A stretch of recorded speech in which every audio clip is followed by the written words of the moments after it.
Halo Sumatera Utara, selamat sore pemirsa. Sumatera Utara hari ini kembali hadir menjumpai Anda edisi Selasa 28 November 2023. Kali ini bersama saya Ahmad Rafiq. Dan saya Putri Rahmadani Zain. Sejumlah informasi telah dirangkum tim redaksi kami untuk Anda. Dan inilah Sumatera Utara hari ini selengkapnya.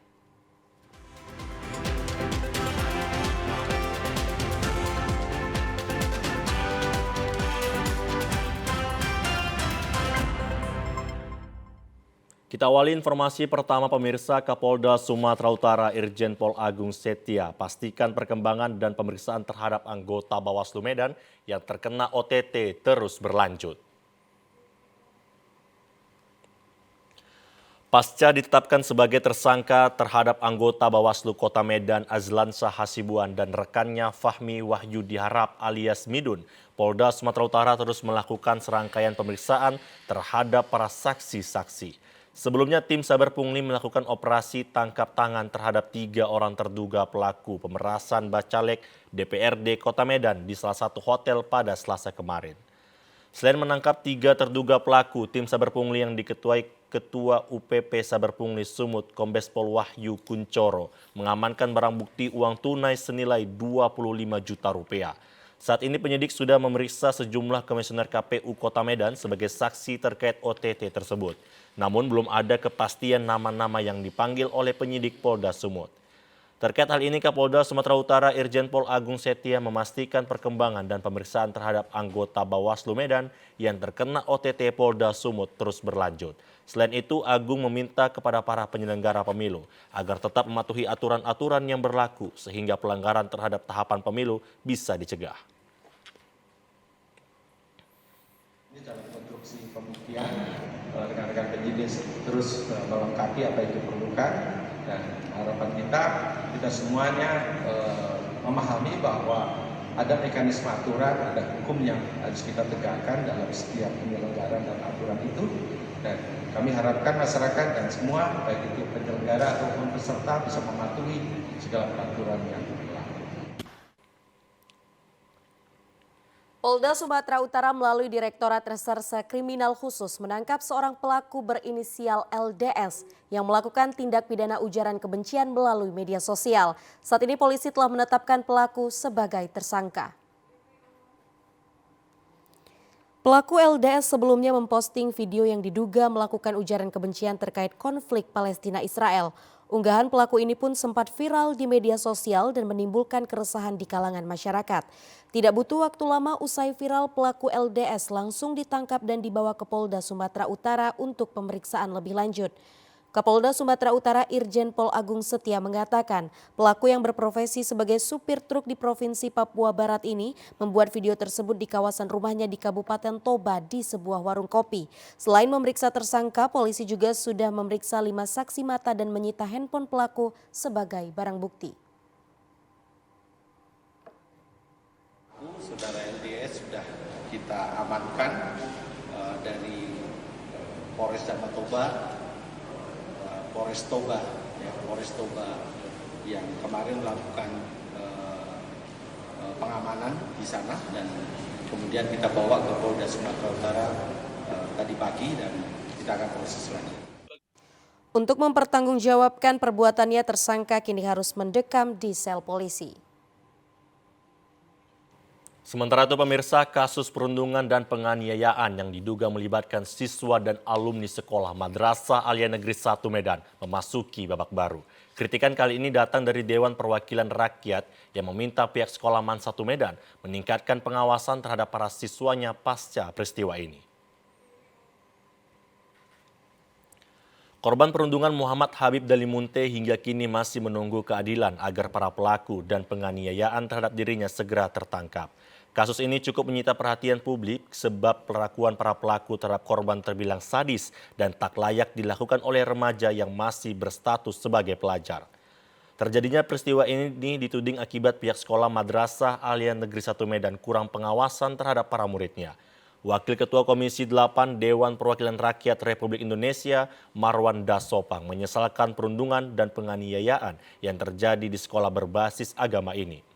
Dirinya menegaskan kompetensi guru harus menjadi perhatian agar kejadian serupa tidak terulang di kemudian hari.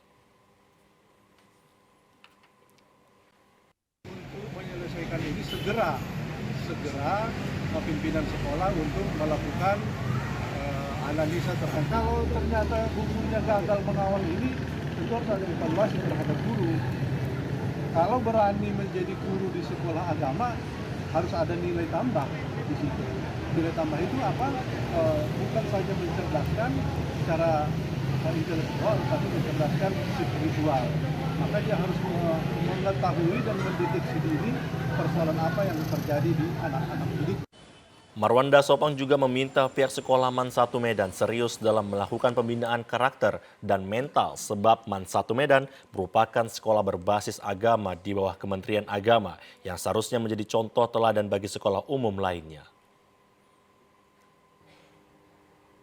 Diduga mengemudi ugal-ugalan, satu unit minibus menabrak mobil lainnya di depan Komplek Mes PTPN 3 Desa Mambang Muda, Kecamatan Kuala Hulu, Kabupaten Labuhan Batu Utara kemarin, yang menyebabkan 3 orang menderita luka-luka. Laka lantas ini berawal dari satu unit minibus dengan kecepatan tinggi datang dari arah Rantau Prapat menuju Medan hendak mendahului mobil lainnya.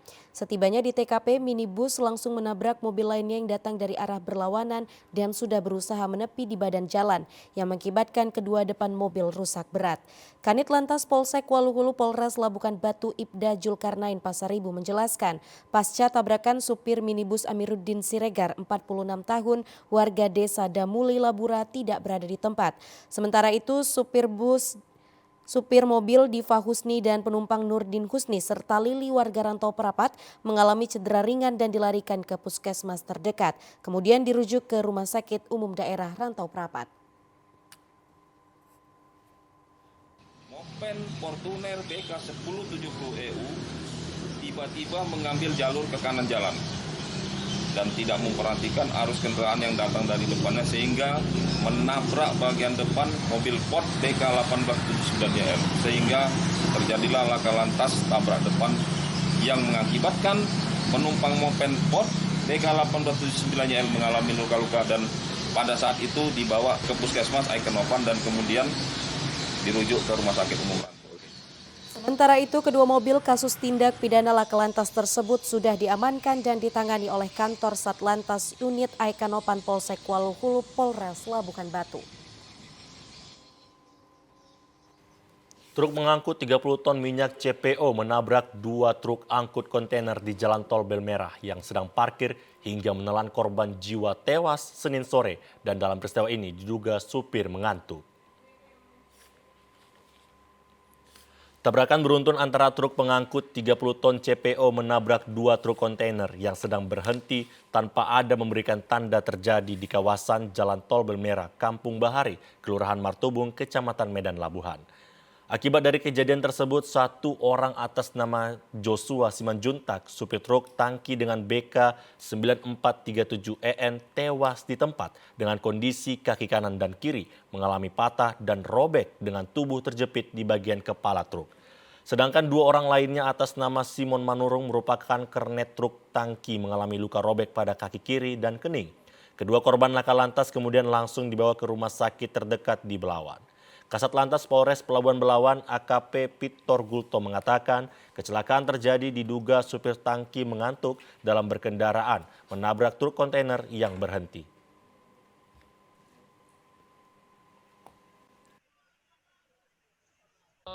Untuk sementara informasi dari saksi-saksi bahwa mobil tangki kemungkinan kurang hati-hati atau supir mengantuk. Menabrak kontainer ya? Iya, Sedang parkir berarti? Iya, sedang parkir. Berarti satu meninggal Iya, tempat? satu supir tangki yang meninggal dunia. Untuk informasi sementara. Kini petugas kepolisian dari Satuan Lalu Lintas Polres Pelabuhan Belawan melakukan penyelidikan tabrakan beruntun dengan memeriksa sejumlah saksi.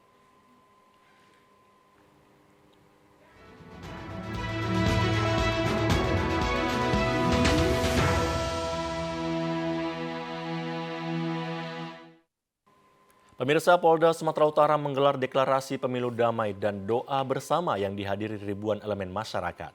Hal itu dilakukan agar menjaga situasi tetap kondusif selama pemilu 2024. Polda Sumatera Utara bersama ribuan elemen masyarakat menggelar doa bersama dan deklarasi pemilu damai di halaman Istana Maimun Medan pada Senin malam. Selain deklarasi dan doa bersama, kegiatan ini juga menampilkan pagelaran seni budaya dari berbagai etnis di Sumatera Utara. Adapun isi deklarasi tersebut yakni siap melaksanakan pemilu 2024 yang damai dan sejuk untuk mewujudkan demokrasi yang bermartabat, menaati dan mematuhi aturan serta ketentuan yang berlaku, menyelesaikan permasalahan pemilu 2024 sesuai dengan koridor hukum, menolak segala upaya yang dapat menimbulkan perpecahan di masyarakat dan menghindari kegiatan provokatif, menghasut, ujaran kebencian, serta tidak menggunakan isu sara dalam pelaksanaan pemilu. Kapolda Sumatera Utara Irjen Pol Agung Setia mengatakan digelarnya gebiar seni budaya lintas agama dan deklarasi pemilu damai untuk mempererat persatuan bangsa serta silaturahmi antar umat beragama untuk menciptakan situasi damai dan kondusif selama pemilu 2024. Agung menegaskan bahwa TNI Polri tetap netral dalam pemilihan calon presiden dan wakil presiden Indonesia serta calon anggota legislatif. Persatuan dan kesatuan itu menjadi hal yang utama yang harus kita terus jaga dalam hal ini, dan kita harapkan melalui deklarasi dan doa bersama ini menjadi sarana kita untuk kemudian mewujudkan bagaimana kesejukan dan dari organisasi masyarakat termasuk dari partai peserta pemilu bisa mengikuti dengan baik.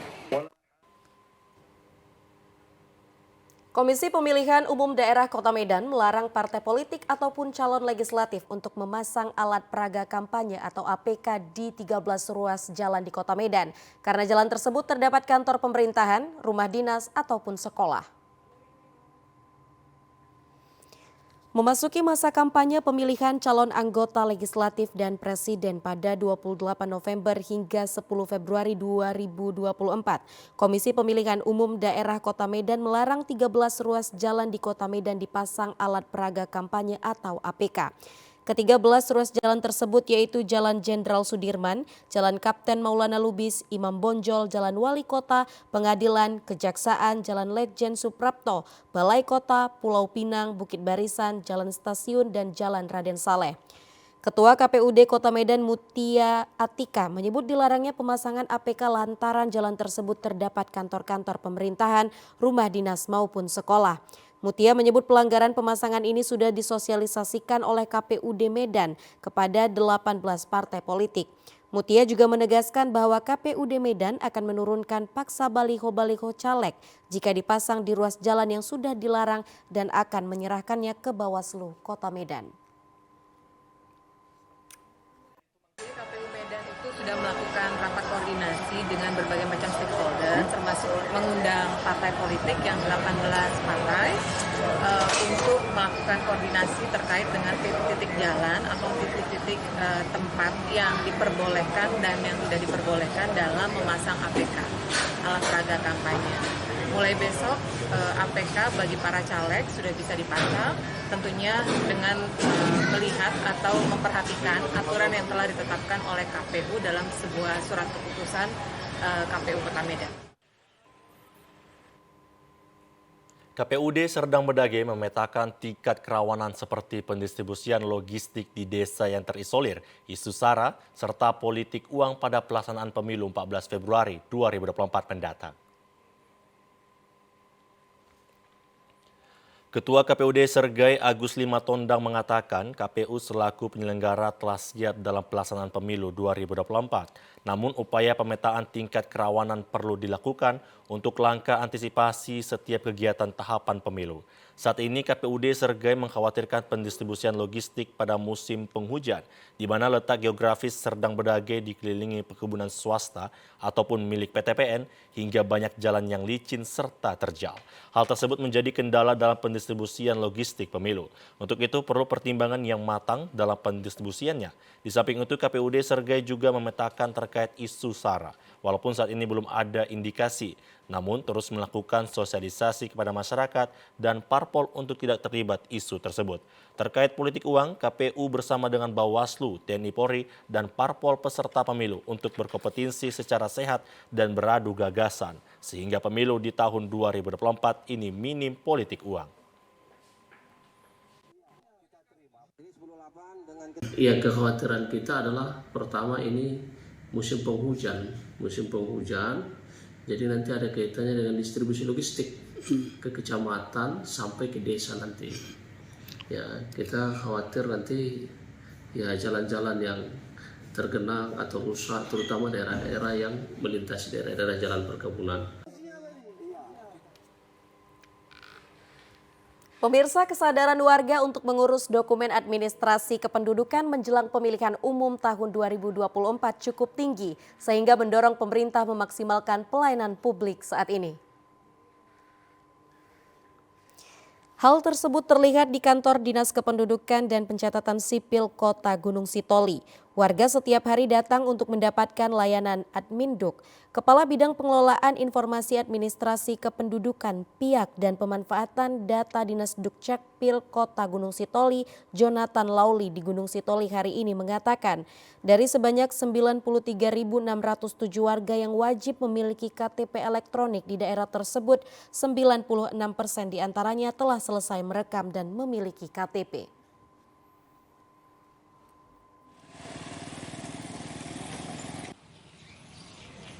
Dari 93.607 wajib KTP di Kota Gunung Sitoli, sudah dilaksanakan perekaman terhadap 90.429 orang atau sekitar 96,6% penduduk Kota Gunung Sitoli yang sudah melaksanakan perekaman. Sementara itu, meningkatnya grafik pelayanan Adminduk seperti registrasi penduduk, pengurusan berbagai akta lainnya turut didorong oleh keinginan warga dalam melengkapi data dan identitas diri sebagai warga negara.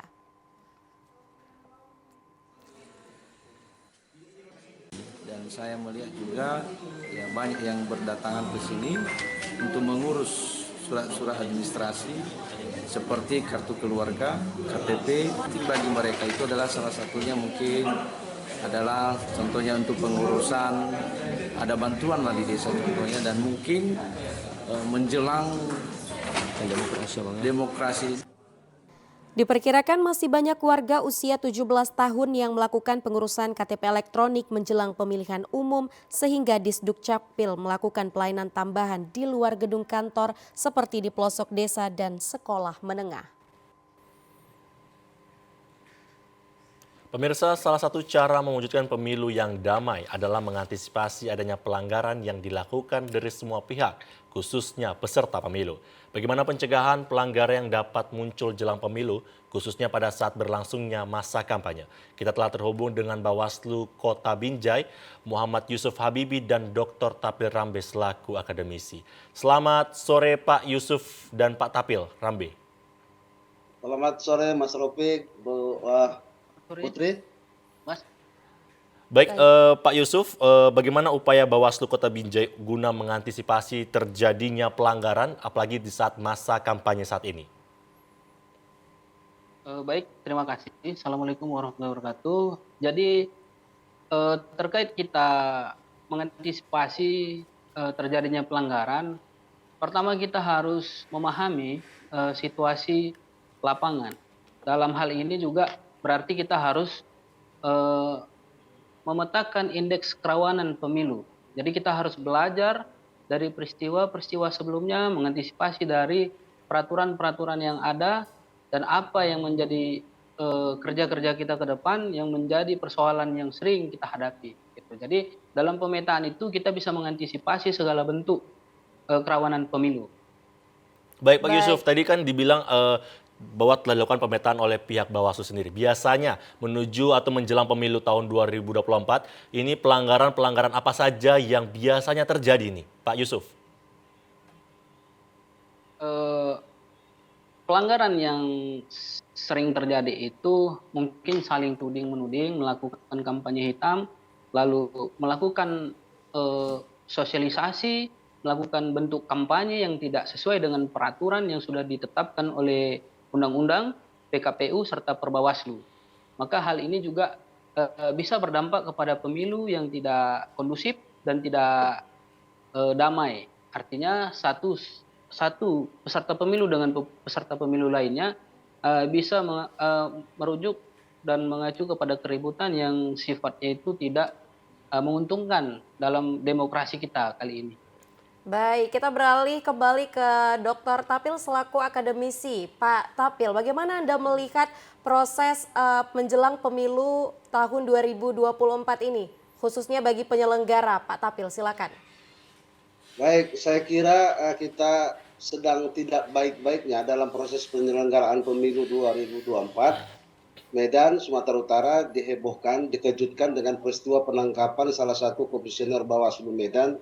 Saya kira ini menjadi salah satu indikasi bahwa memang pemilu 2024 ini sungguh menjadi suatu pemilu yang sangat rumit yang kita hadapi karena berbagai faktor-faktor X yang saya kira tidak hanya bisa dilakukan pencegahannya lewat mengandalkan peraturan-peraturan yang ada. Terlepas dari peraturan yang ada, sebagus apapun peraturan, jatuh ke tangan orang-orang yang tidak benar, maka peraturannya tidak benar. Tapi sejelek-jeleknya peraturan jatuh ke tangan orang-orang yang benar, saya kira aturannya akan menjadi benar. Jadi sekali lagi, saya kira tahapan yang sudah dilakukan, mulai dari pusat sampai pada level daerah, berjalan sesuai dengan rencana, tetapi kita akan melihat situasinya, apakah independensi, integritas para penyelenggara ini mampu menghadirkan pemilu yang berkualitas. Saya kira ini pertaruhan teman-teman penyelenggara, baik KPU, Bawaslu, dan seluruh internal stakeholder dan masyarakat, karena integritas para penyelenggara sangat banyak menentukan kualitas demokrasi dan produk pemilu di 2024. Saya kira itu Mbak Putri. Baik Pak Tapil, mengingat Anda mengatakan bahwa kualitas demokrasi seperti apa yang menurut Anda sebagai seorang akademisi yang Anda harapkan di tahun 2024 mendatang ini, Pak Tapil? Saya kira kualitas demokrasi itu ukurannya adalah indikatornya adalah produk demokrasi. Jadi bagaimana mungkin kita mampu menghasilkan pemilu yang berkualitas kalau dari cara-cara penyelenggaraannya juga tidak berkualitas. Jadi ini kan pertaruhan kita semua, pertaruhan masyarakat juga.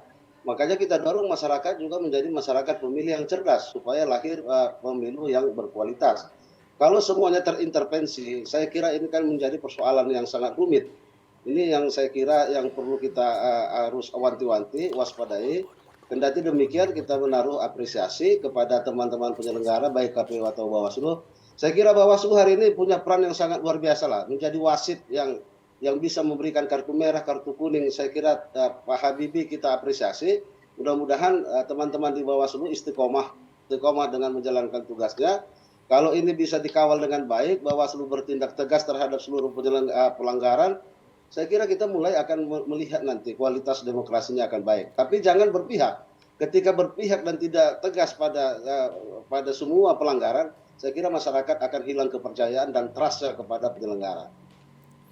Baik, terkait dengan dilakukannya tindakan tegas dengan terjadinya pelanggaran di saat pemilu nanti, Pak Yusuf, apa saja kegiatan ataupun tindakan dari pihak Bawaslu sendiri apabila terjadi pelanggaran pemilu, baik peserta maupun para penyelenggara lainnya?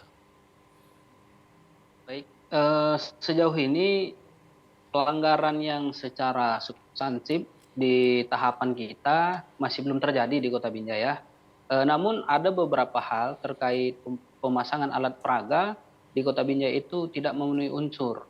Artinya adapun yang tata letak yang sudah tidak mensyaratkan dalam peraturan, sudah kita himbau untuk ditertibkan dan sudah dilaksanakan.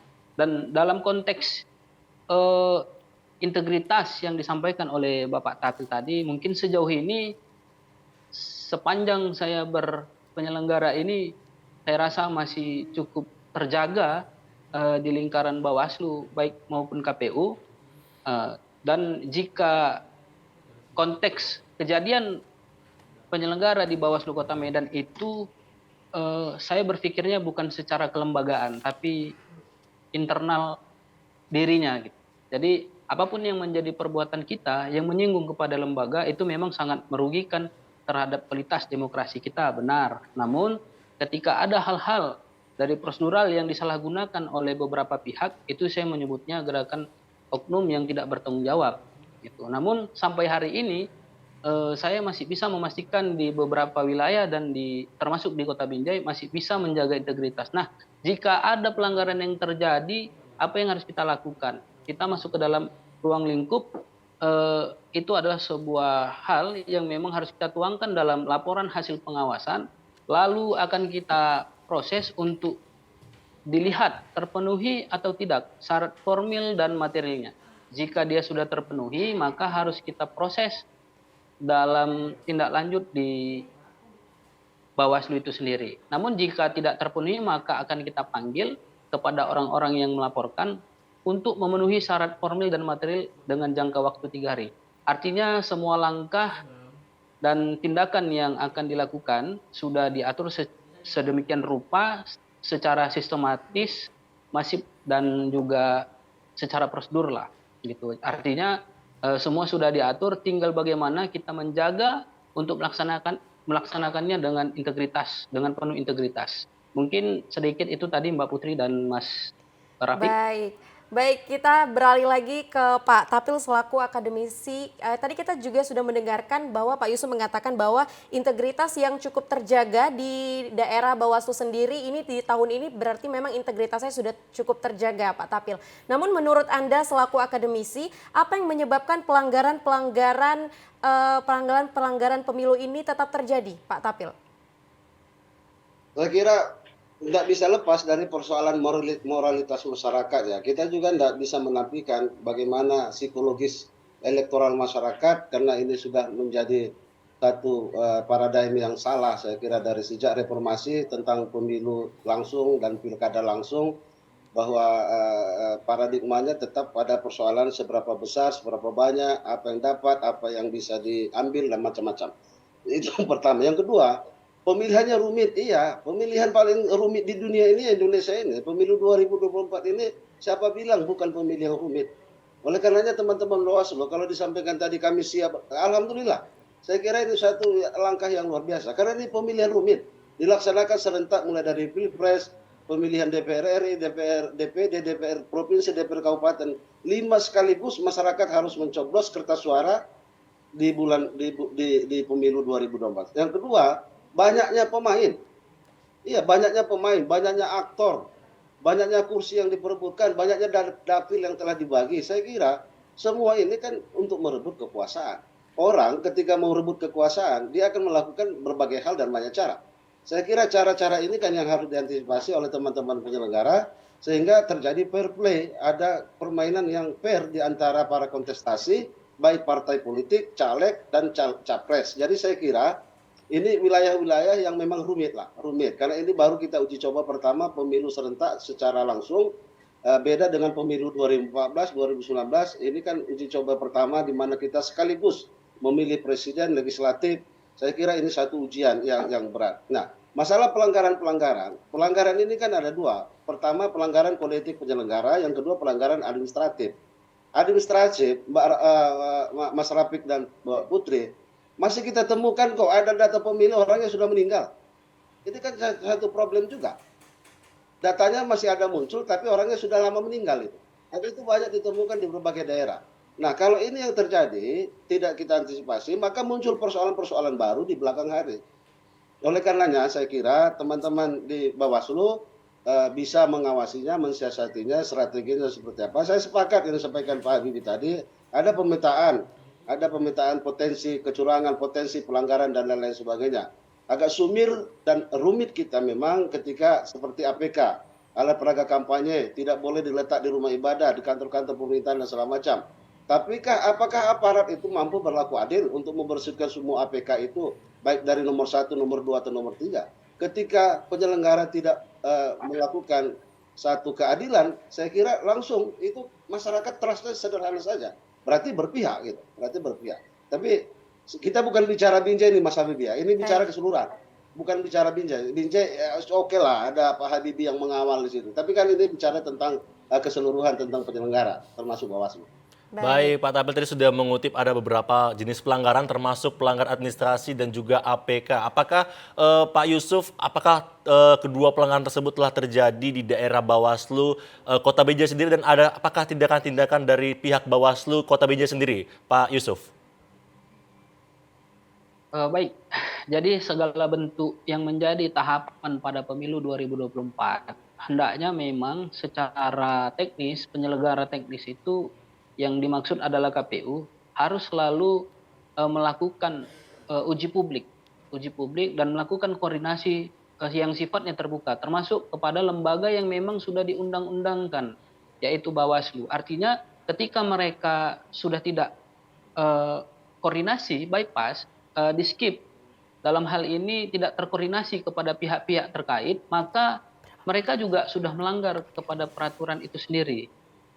Lalu ketika memang sudah terpublikasi, mereka harus melakukan sosialisasi dari ketetapan yang sudah dilakukan, misalnya terkait APK, terkait di daftar calon tetap, terkait daftar pemilih tetap, mereka harus sampaikan kepada publik. Jika ini sudah tersampaikan, maka publik akan melihat, lembaga-lembaga yang sudah diberi kewenangan akan melihat.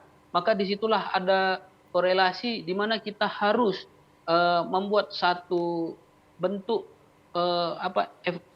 koreksi terhadap KPU untuk supaya dilakukan pembenaran terkait apa yang menjadi keputusan KPU itu sendiri.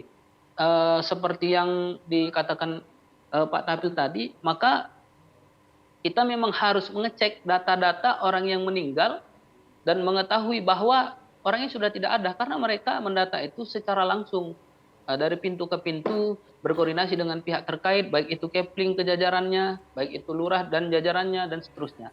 Maka setiap tahapan yang sudah ditetapkan secara objektif, penyelenggara teknis itu harus berkoordinasi kepada pihak terkait.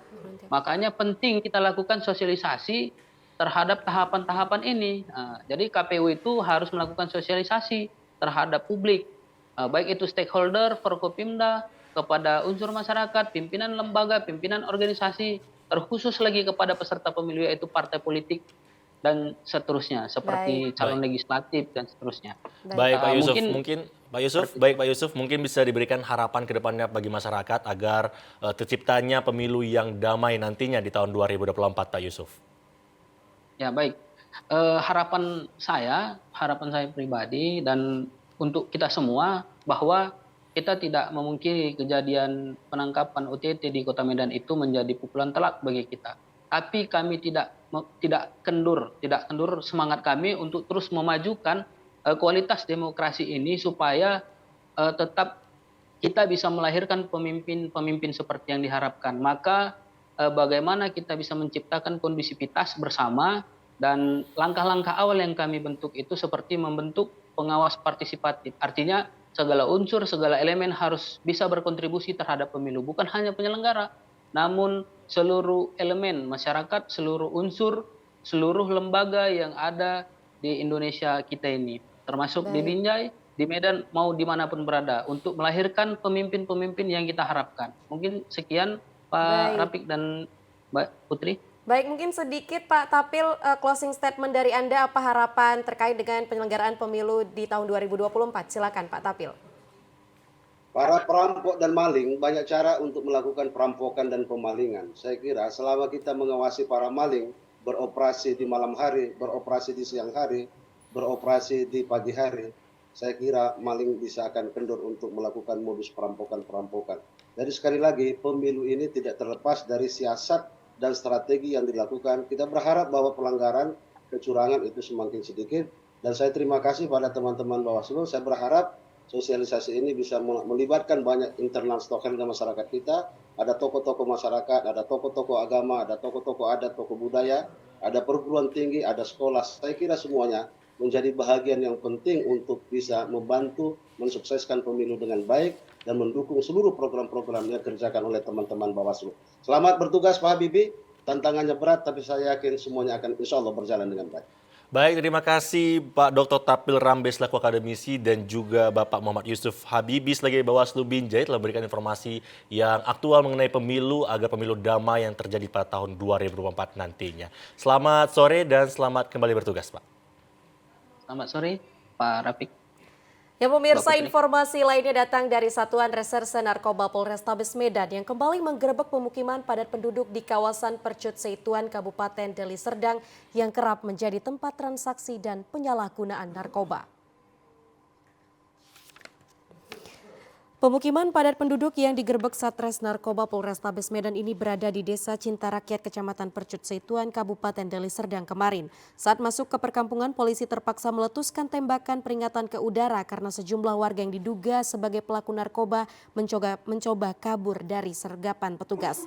Polisi yang sudah mengepung perkampungan akhirnya berhasil menangkap 4 pengedar, 1 diantaranya wanita, berikut beberapa paket sabu-sabu siap edar.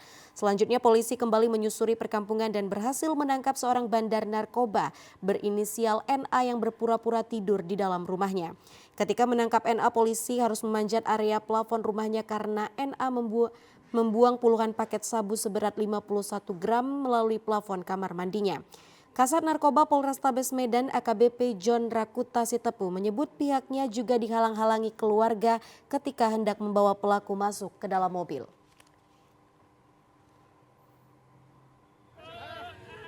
Kita berhasil mengamankan dan menangkap 5 orang, 4 orang laki-laki, 1 orang perempuan.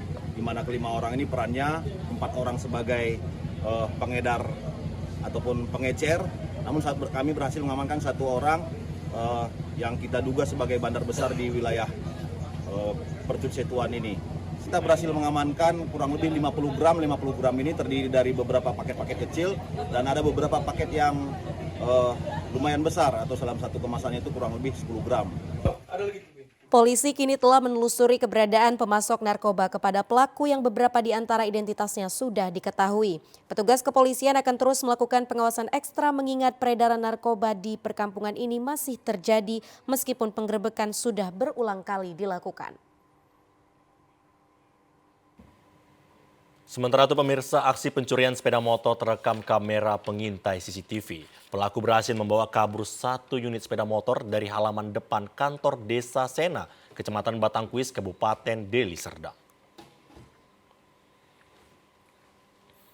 Dalam rekaman CCTV terlihat salah seorang pelaku memasuki area halaman kantor desa dan langsung mendekati sepeda motor yang hendak dicuri. Sementara 1 orang pelaku lainnya menunggu di depan kantor desa dan memantau situasi. Pelaku yang mengenakan baju kaos berwarna hitam dan menutup wajah dengan mudah membawa kabur sepeda motor yang sudah menjadi target pelaku. Korban Cucu mengatakan kejadian itu terjadi sangat cepat saat korban kembali ke kantor setelah istirahat makan siang. Sesampainya di kantor desa, ia memarkirkan kendaraan di depan halaman kantor desa. Tidak lama kemudian temannya berteriak karena sepeda motor yang baru diparkirkannya sudah dibawa kabur maling.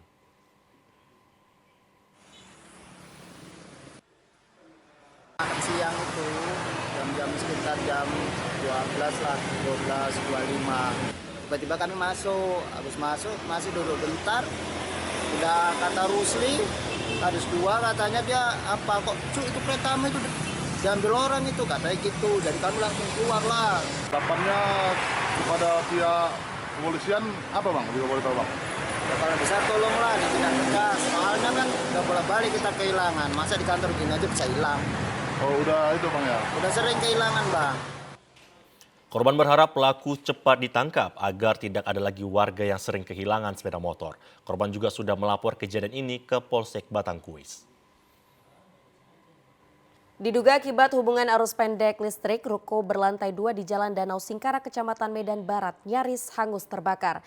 Dalam peristiwa ini, seorang penghuni rumah mengalami luka bakar.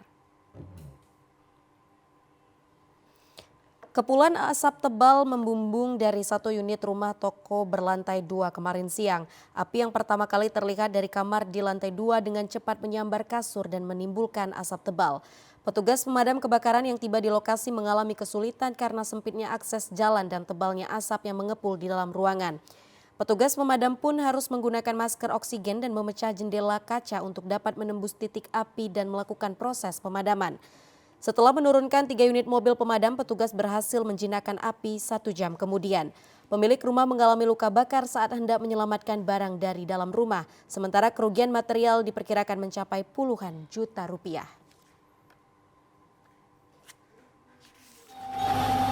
Di dalam kamar itu sudah kumpulan asap yang tebal. Mengingat yang ter-65 itu kamar spring bed. Coba bang? Dugaan awal dari listrik. Listrik ya?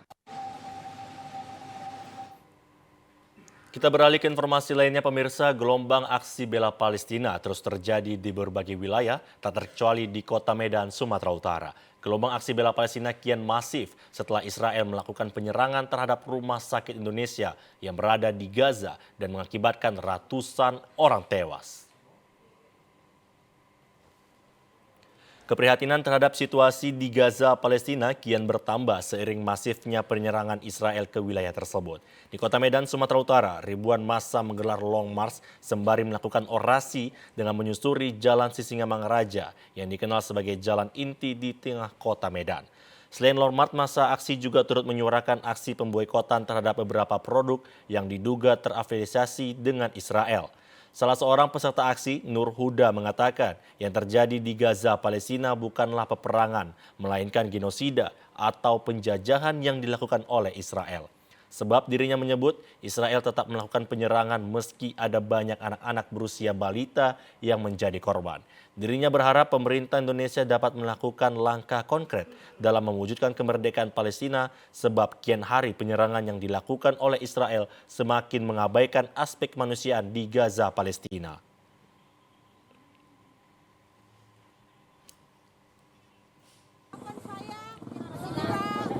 Anak-anak Palestina dan kita bisa membantu setidaknya untuk makan mereka, minum mereka agar mereka tidak kedinginan di malam hari. Saya sedih melihat mereka karena saya mempunyai seorang anak kecil. Hilangkan semua kesedihan mereka. Semoga mereka segera bebas dari serangan Israel. Allahu Akbar. Aksi bela Palestina ini juga dilakukan dengan penggalangan dana, orasi kemerdekaan Palestina, hingga ajakan untuk seluruh masyarakat Medan memboikot sejumlah produk yang diduga terafiliasi dengan Israel agar gencatan senjata permanen dapat terwujud. Pemirsa, kita beralih ke informasi lainnya dari SMA Negeri 1 Uluan Kabupaten Toba yang melaksanakan upacara peringatan Hari Guru Nasional tahun 2023 dengan menggelar pentas seni dan pertunjukan di halaman sekolah.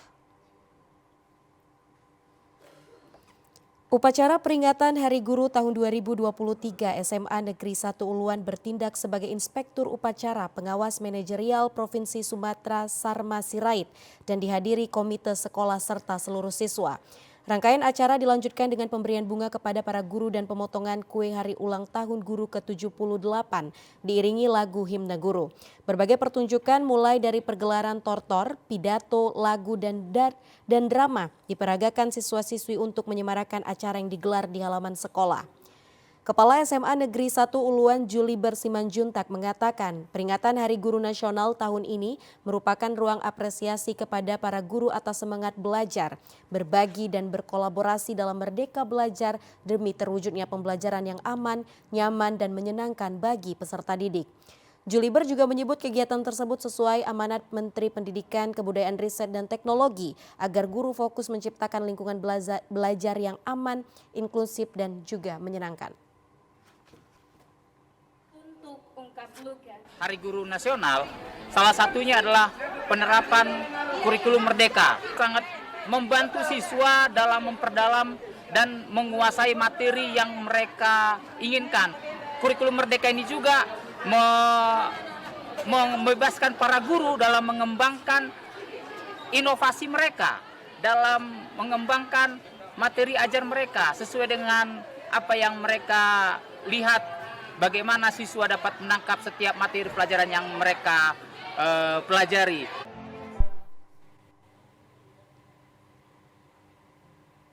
Pemirsa, berikut informasi perakiraan cuaca di sejumlah daerah di Sumatera Utara dari Badan Meteorologi, Klimatologi, dan Geofisika Wilayah 1 Medan berlaku pada hari Rabu 29 November 2023. Halo Sobat BMKG, senang sekali saya Nora Sinaga, Prakirawan BBMKG Wilayah 1 Medan akan menyampaikan informasi perakiraan cuaca dan hotspot Provinsi Sumatera Utara Rabu 29 November 2023. Pada pagi hari wilayah Sumatera Utara diperkirakan cerah berawan. Untuk siang dan sore hari wilayah Sumatera Utara diperkirakan hujan ringan hingga lebat dengan potensi hujan lebat terjadi di wilayah Karo, Dairi, Samosir, Toba, Tapanuli Utara dan sekitarnya. Untuk malam hari hujan dengan intensitas ringan hingga lebat masih terjadi di wilayah Sumatera Utara dengan potensi hujan lebat terjadi di wilayah Langkat, Karo, Dairi, Samosir, Toba, Tapanuli Utara, dan sekitarnya. Untuk dini hari, cuaca umumnya cerah berawan namun berpotensi hujan sedang di wilayah Labuhan Batu dan sekitarnya. Suhu udara berkisar antara 17 hingga 32 derajat Celcius dengan kelembapan udara 60 hingga 98%. Angin bertiup dari timur laut hingga tenggara dengan kecepatan 10 hingga 30 km per jam. Titik panas atau hotspot di Provinsi Sumatera Utara terpantau tanggal 27 November 2023 tidak ada.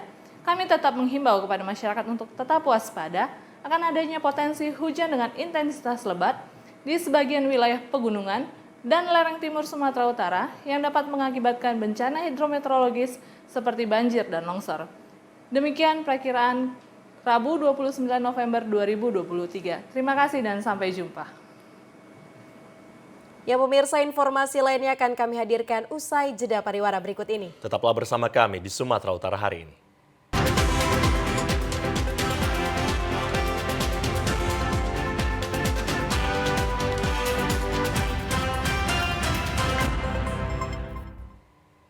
Pemirsa, event Aquabaik Jet Ski Championship Toba 2023 telah usai diselenggarakan. Kapolda Sumatera Utara Irjen Pol Agung Setia kemarin mengapresiasi masyarakat Sumut yang telah mensukseskan acara tersebut dari segi pengamanan. Event Aquabaik Jet Ski Championship Toba 2023 yang digelar dari tanggal 22 hingga 26 November ini berjalan dengan kondusif dan nyaman berkat dukungan masyarakat Sumut. Agung menyebut suksesnya perhelatan jet ski internasional juga atas partisipasi seluruh personel TNI Polri, Basarnas yang telah bekerja keras melakukan pengamanan selama event berlangsung. Diharapkan kedepannya dalam event-event internasional, pengamanan serta dukungan dari masyarakat bisa terus terjaga, sehingga bisa menaikkan perekonomian masyarakat setempat dan mempromosikan pariwisata di kawasan Toba agar lebih dikenal ke seluruh dunia.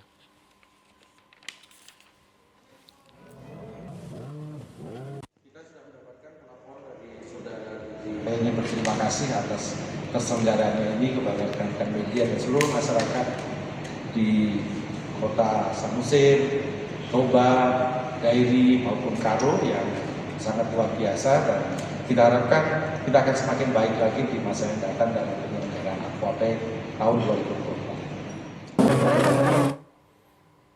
Pemirsa, pembalap asal Prancis Francois Medori meraih juara dunia kelas run boat GP1 pada Grand Prix Aquabaik Jet Ski World Championship 2023 di kawasan Danau Toba, Balige.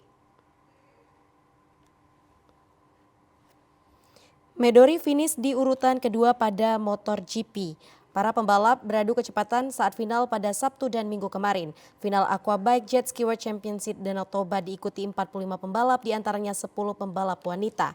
Hasil ini sudah cukup bagi Medori untuk memastikan gelar juara dunia. Sedangkan juara GP Lake Toba direbut rekan senegaranya Jeremy Perez. Medori mengatakan capaian pada GP Lake Toba menjadi puncak kebahagiaan dirinya karena bisa meraih gelar juara dunia. Kemenangan ini sangat istimewa karena didukung langsung oleh keluarganya. Medori menyebut melewati Jeremy Perez pada lap pertama dan tetap berada di depannya sepanjang balapan. Sedangkan untuk kelas ski ladies GP1, gelar juara dunia diraih Jessica Chauvin dari Prancis setelah finish di posisi terdepan pada nomor MotoGP. Sedangkan pesaingnya Jasmine harus puas menduduki runner-up GP Lake Toba. Usai lomba, Chauvin mengaku torehan tersebut adalah prestasi yang luar biasa meski sempat mengalami kendala di MotoGP karena tinggi gelombang air lebih dari 1 meter.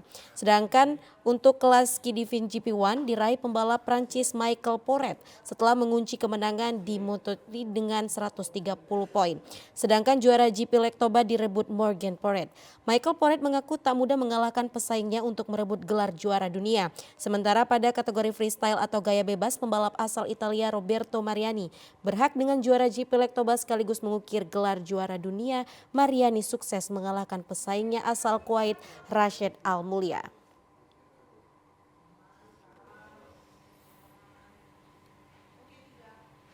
Pemirsa, informasi tadi mengakhiri perjumpaan kita di Sumatera Utara hari ini. Mewakili kerabat kerja yang bertugas, saya Ahmad Rafi. Dan saya Putri Rahmadanizin. Terima kasih atas perhatian Anda. Selamat sore dan sampai jumpa.